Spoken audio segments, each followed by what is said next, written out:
అది ఏందో నేను ఒక్కటే మాట్లాడుతున్నానండి.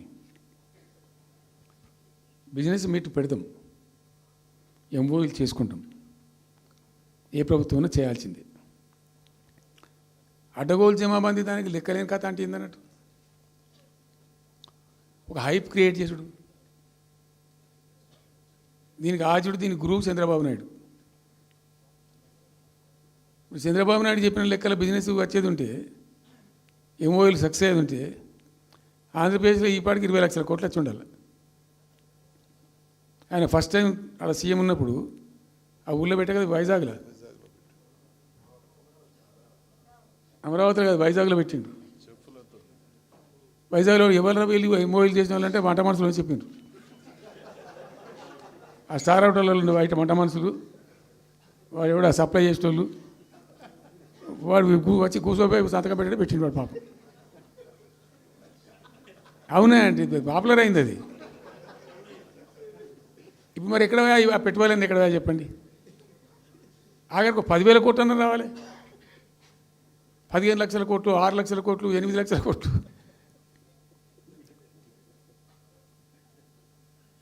అయితే అప్పుడు తమాషా జరిగింది. ఈ భోపాల్ ముఖ్యమంత్రి, అప్పుడు నేను ముఖ్యమంత్రి ఉంటే, భోపాల్ ఆయన పేరు శివరాజ్ సింగ్ చౌహాన్, ఆయన సీఎం ఉండే. ఆయన ఆ ప్లానింగ్, అదే ఇప్పుడు నీతి ఆయోగ్ ఉంది కదా, దానిలో సబ్ కమిటీకి ఆయన చైర్మన్. నేను భోపాల్లో పెడతా బాయ్ సాబ్ జర వచ్చిపోను అని ఖచ్చితంగా ఊరికే బతిమాలితే, ఫోన్ల మీద ఫోన్లు చేస్తే ఏం భోపాల్ లేవా మీరు చూసుకొని అంటే, లేదు సార్ నువ్వు తప్పకుండా రావాలంటే సరే అని పోయినండి. అయితే ఆడొక ఇండస్ట్రీ మినిస్టర్ ఉంది, వాళ్ళ గవర్నమెంట్కి ఉంటారు కదా మధ్యప్రదేశ్కు.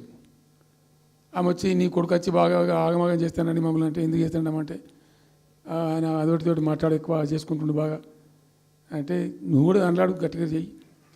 ఆమె వసుంధర రాజే చెల్లెలు, ఆమె పేరు యశోధర రాజేనా ఏదో అన్నది.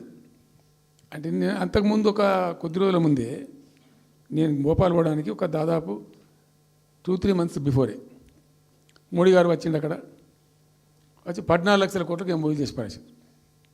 ఇది మధ్యప్రదేశ్ గవర్నమెంట్. ఏంటి మొన్న 14 లక్షల కోసం చేసింది కాదమ్మా, మీకు నాకు అర్థం కాదు, నీకేం రాలేదంటావు నువ్వు. ప్రధానమంత్రి మీకు సపోర్ట్ ఉండే, మీకు పార్టీ అయ్యి మీకు మంచిగా నీకు ఇంత లాభం ఉంది అంటే, ఓ సో బోగసాయి సాబా ఆమె నేను అతను ప్రామిస్ చెప్తాను. నేను ఐ వాజ్ షాక్డ్. అది వచ్చేదా పోయేదేస్తానంత వాటిగా గ్యాసు అంటే, ఈ గ్యాసులు ఎవరిని మోసం చేయడానికి ఇంత వంచిస్తారా ప్రజలను? నికరంగా వస్తే పెట్టుబడులు రావాలి కదా, కనబడతాయి కదా. ఆ పెట్టుబడులు వస్తే లాభాలు జరుగుతాయి, ఉద్యోగాలు వస్తాయి, ఫ్యాక్టరీలు వస్తాయి, అడిషనల్ ఇన్కమ్ జనరేట్ అవుతుంది, స్టేట్ గవర్నమెంట్కి జిఎస్టీ పెరుగుతుంది. ఏం లేదు, వాటిదే గ్యాసు. మొన్న వీలైతే చెప్పి 5 లక్షల, నువ్వు కొంచెం తగ్గించి చెప్తున్నావు. నేను పేపర్లో చూసింది 575.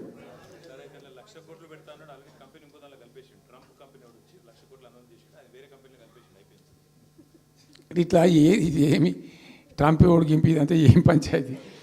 ఇట్లా ఇట్లా ఈ మోసాలు చేసి ప్రజలను ఎంతకాలం పంచిస్తారు? రియల్గా కాంక్రీట్ టర్మ్స్లో రియల్గా రావాలి, కృషి చేస్తే నిజంగా తండ్రాడాలి.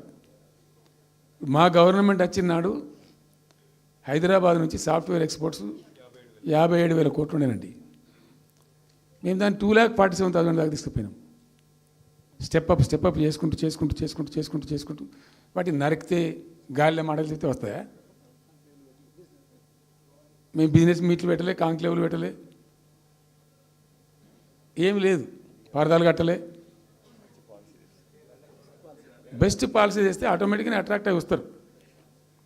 నేను చెప్పిన అప్పుడు ఒక ఆయన ఉండే, పాప ఆయన చీఫ్ సెక్రటరీ కూడా రిటైర్ అయ్యిండు, ఆయన పేరే ఉండే మాధవరావు అల్లుడు ప్రదీప్ చంద్రకు చెప్తే ఆయన పాలసీ తయారు చేయమని చెప్తే తెప్పించిండు. పాపం చాలా దేశాలకు తెప్పించిండు.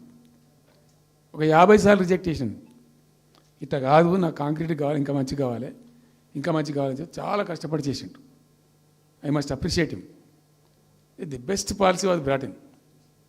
తెచ్చిన తర్వాత కూడా ఎట్లుంటుందంటే, ఒక కంపెనీ వాడు వచ్చిండు, ఫాక్స్కానా ఆ మహారాష్ట్రలో కొట్టుకుపోయింది. ఫాక్స్కాన్ అనే కంపెనీ చాలా పెద్ద కంపెనీ వాస్తవానికి. ఇదేవి తయారు చేస్తారు ఈ సెల్ ఫోన్లు ఇవన్నీ ఎలక్ట్రానిక్స్లో ఉన్నాడు. చాలామంది ఉమెన్కి ఎంప్లాయ్మెంట్ దొరుకుతుంది దాంట్లో, వేల మందికి. సరే వస్తే మనకు కూడా లాభం జరుగుతుంది. మన ఎంబడి మస్తు దాంట్లో ఆల్మోస్ట్ వచ్చిండు, 90% వచ్చిండు. మీ పాలసీ బాగుందని అప్రిషియేట్ చేసి అన్ని చేసిండు.